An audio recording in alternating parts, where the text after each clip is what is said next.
Riftbound's third set was unleashed earlier this month, and the legend I've been jamming the most is Kha'zix, Void Reaver. This bug's been really fun, so I wanted to make a sort of primer for anyone looking to try him out, or for people that want a little heads up before they get ambushed during a local Nexus night. First, let's look at the legend. The Kha'zix legend can seem a little unassuming at first glance. The XP gain trigger seems fairly trivial and will barely cover the cost of his other abilities, so he might seem a little slow. However, there's actually quite a few ways to get XP reliably. In a lot of games, you should actually be able to activate the legend's ability just about every turn unless something disastrous happens. As for his actual abilities, Kha'zix has two. For 1 XP, you get to buff a unit. While it seems tiny, it actually does a lot of work for letting you contest battlefields. And that extra might can let some of your units shrug off popular removal spells. If you spend 2 XP instead, you get a nice recall effect. This will primarily be used for guerrilla warfare. Conquer a battlefield, then return that unit to base to keep them safe and prepare another conquer on the following turn. There's a lot of flexibility with this effect, but we'll cover them when we explore other cards. Next, let's go over the champion units, starting with the epic Evolving Hunter. To be frank, this card is cool, but not particularly great. It's a bit slow, too costly for its stats and effects, and its use cases are actually pretty narrow. On the other hand, Mutating Horror is a fantastic unit, especially as a chosen champion. Ambush is a great flexible ability that is difficult for opponents to play around. Additionally, Mutating Horror has a great effect if the enemy is isolated. Gaining 2 might lets Kha'zix defeat pretty much every unit around his cost. With a combat trick, he'll even be able to contest bigger units. That 2 XP, in addition to the 1 XP you'll be gaining from the legend, should cover most of your XP needs throughout the game. This effect is also not limited to once a turn. With Purple and Orange's massive amounts of movement abilities, Mutating Horror can actually start several combats and get several triggers of this effect, getting bigger and bigger while gaining tons of XP in the meanwhile. However, Kha'zix's signature spell, Void Assault, is the star of the show. For just 2 energy and 1 power, you get 2 simple effects. Move a friendly unit, and move an enemy unit. As long as you have targets and locations to send them, the sky's the limit. 2 common scenarios will be 1. Moving your unit and an enemy unit to the same battlefield to start a fight, or 2. Moving your unit to a battlefield and moving an enemy off of it to get a free conquer. There's a ton of possibilities with this card, especially once you start using it with other cards, but I'll leave it at that for now. For players that want to dip their toes in with Kha'zix, I would recommend this list for a match or two. This is an aggro list that wants to score points early while starting advantageous combats with buffs and combat tricks to stifle enemy board development. The mid game will be more the same, but with more emphasis on developing your own board and removing short-term threats that will make final points risky. Lastly, our most common option for the last points will be double conquers, using fancy tricks like Void Assault, Ride to Win, or First Mate. You'll want the blind battlefield to be Monastery of Hirana, as it'll be an asymmetrical battlefield with a low chance of backfiring if we go second. For your going first game, pick Starspring and aim to gain control of it as soon as possible. Its effects will give you a ton of movement options in the mid and late game.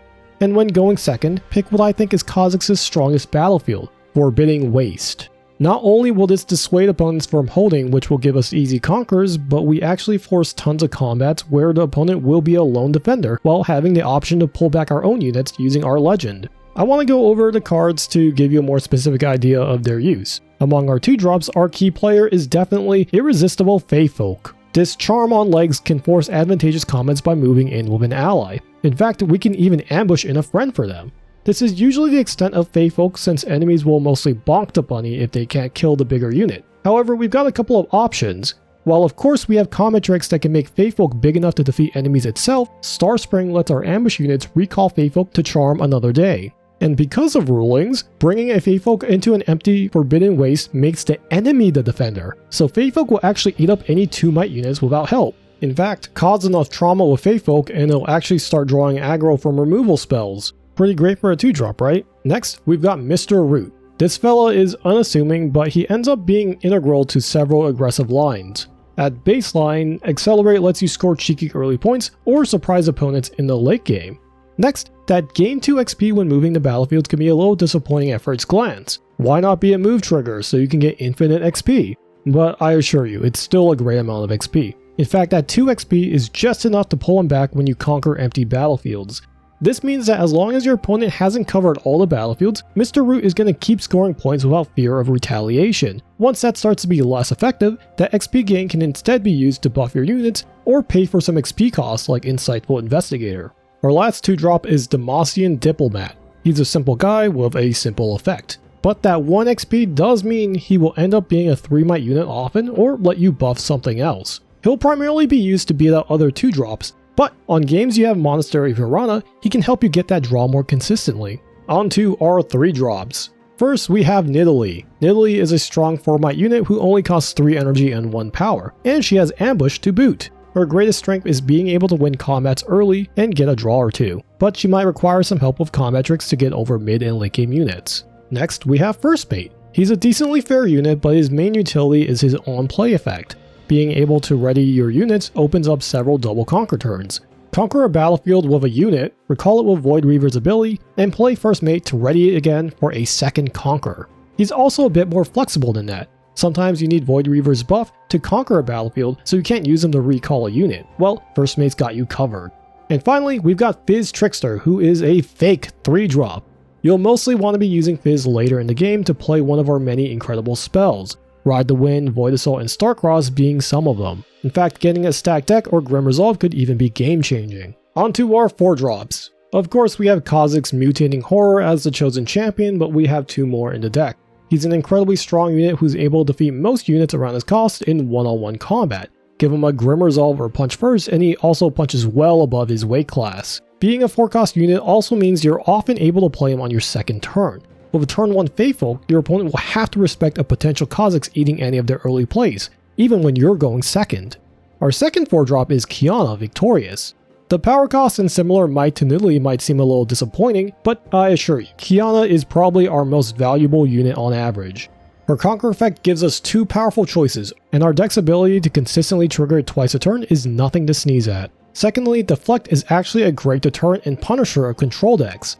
Unless your opponent has something like Starcrossed or Rebuke, which will remove Qiyana regardless of her might, smart play with buffs and combat tricks can heavily punch things like Moonfall, Frigid Touch, or Stupefy. Our last unit is Rengar, Trophy Hunter. Rengar is a generically useful unit that can catch opponents by surprise. Notably, there is an errata that makes it possible for you to ambush to battlefields without friendly units, as long as there are enemies there. While ambushing defensively can catch people off guard, leaving 5 or more open runes is always an obvious signal to players, so don't rely on it too much. However, using Rengar offensively when your opponent thinks you can't start a sudden offensive is just as useful. Even without all of this, Rengar is an efficiently statted unit. 6 might for just 5 energy and 1 power is pretty great. And with Void Reaver's buff, he'll go from 6 to 7. Next are the spells. Kha'Zix is purple, so obviously Stacked Deck is a powerful card selection tool at a low cost. It's hard to oversell Stacked Deck. Just think of Stacked Deck as the best card from the top 3 of your deck, and you know what 2 cards you won't draw for a long while. And here's a fun tip for newer players. You can bluff action speed interaction like our combat tricks by keeping runes up and end up just playing Stacked Deck on the opponent's turn when a showdown starts. In terms of those combat tricks, we have both Grim Resolve and Punch First. Grim Resolve is a very efficient combat trick. 2 energy, 0 power for plus 3 might is very efficient. And if you happen to win a combat with that unit, you also gain 2 XP. This XP gain is just like Kha'Zix. If you happen to start multiple combats with the Grim Resolved unit, you actually gain an additional 2 XP for each win. In a magical world where you Grim Resolve your Mutating Horror, you can gain 5 XP per combat multiple times a turn. Punch First is also no slouch because plus 5 might is a ridiculous amount, though the 2 power cost is also a ridiculous cost. However, this can be played with just 1 energy and swing any fight. If you can ever catch an opponent not respecting this, deramping 2 of your runes is a negligible cost compared to the inflicted trauma. Next, let's talk about our interaction. First, we have Gust. Gust has become one of the most flexible removal options in Unleashed. There's tons of reasons to play cheap interaction for low might units. Early holds can snowball into massive leads, sprites and reflections are highly vulnerable tokens that disappear, and being able to react to combat tricks to bounce a unit can be a massive tempo swing. It also has the ability to save your own units. Gusting a Faithfolk for reuse isn't the worst idea sometimes, and if you're up against a deck with Stupefy, saving an important unit could be the difference between staying in the game and total disaster. Starcross is a similarly amazing spell. While it costs 2 more energy and 1 power, it can bounce anything, including big threats that dodge Gust. A lot of the time we actually do have small critters left over from early turns that we don't mind replaying. Faefolk, Mr. Root, and Diplomats each have their own utility after all, but of course one of the better targets to bounce with Starcrossed is Fizz Trickster. Starcrossed bouncing Fizz in an enemy unit, then playing Fizz to replay Starcrossed, bouncing him and another enemy, is a play that costs 6 energy and 3 power, but getting rid of 2 enemies is an incredibly powerful play. Of course this opens up other lines as well. Fizz replaying Starcrossed, bouncing Fizz in an enemy lets you replay Fizz and use another spell, such as Void Assault. This opens up a ton of lines, so keep a similarly open mind, especially because we're finally at our movement spells. Ride the Wind is a particularly powerful movement spell. You can consider this one of our premier double conquer tools. Move a unit to conquer a battlefield, then ride the wind to the second. Since the unit is readied, you can move it back without using Void Reaver's 2 XP ability. It's also an action speed card. In very niche scenarios, you can ride the wind to conquer a battlefield on the opponent's turn. This is a pretty big point swing and can even win you games via holding, but you do have to be wary of your opponent following up or reacting to it. Void Assault is perhaps the most powerful spell we have access to. With it, we can start combats and get conquers no other decks can even conceptualize. Just keep in mind that there are 2 things you do need to consider. 1, there must be at least 1 friendly unit and 1 enemy unit to play this, and 2, you must move them from their starting location. This can lead to some awkward situations, like if you have only 1 unit, your opponent has 1 unit at both battlefields and you want to kill both of them. You can move into 1 battlefield and conquer it, but using Void Assault here to move your friendly unit to the second battlefield would push the remaining enemy to their base or let them reconquer the first battlefield. The solution here is using another way to move your own unit, probably Void Reaver's 2 XP ability and Void Assaulting to the first battlefield. However, this does make it so you can't score 2 points. But remember, Void Assault is pretty cheap at just 2 energy and 1 power. Consider playing a cheap unit, then playing Void Assault.